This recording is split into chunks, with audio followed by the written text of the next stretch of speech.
המטכ"ל גדי איזנקוט אומר היום על איום המנהרות שזה בראש סדר העדיפויות של צה"ל, וזה גם נראה בשטח. היום בפעם הראשונה נראים חיילי צה"ל מצוידים במכשור מיוחד לאיתור מנהרות כשהם עוברים מטר אחר מטר בין השדות והשטחים החקלאיים, מאות מטרים בלבד מבתי התושבים שבעוטף עזה. הדיווח של דניאל חג'בי ואלמוג בוקר. התמונות האלה ממחישות אולי יותר מכל עד כמה ממשי איום המנהרות. זה כבר לא רק הדחפורים הענקיים שהתרגלנו לראות עכשיו.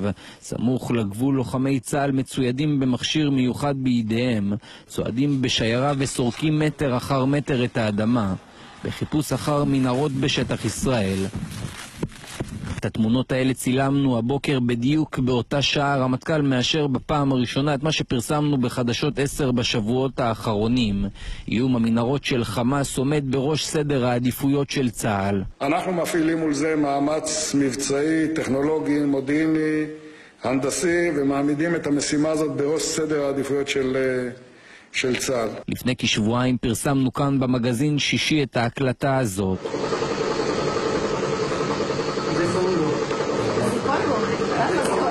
אנחנו לא נותנים לעובדה שיש שקט בדרום לאחז עיניים.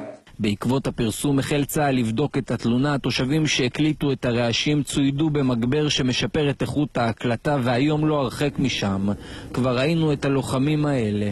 אנחנו עושים מאמצים גדולים מאוד שרובם הגדול סמויים מהעין הציבורית. במהלך סיור בגדר החדשה שמוקמת בגבול ירדן התייחס גם ראש הממשלה לאיום המנהרות מעזה. מי שאמר שלשטח אין חשיבות בעידן המודרני, שילך לעזה. זה מה עושים במקומות שחופרים מנהרות? עושים דברים אחרים, אנחנו לא נתאר את זה כאן. שנה וחצי אחרי צוק איתן, ושוב רואים כאן בעוטף את התמונות האלה.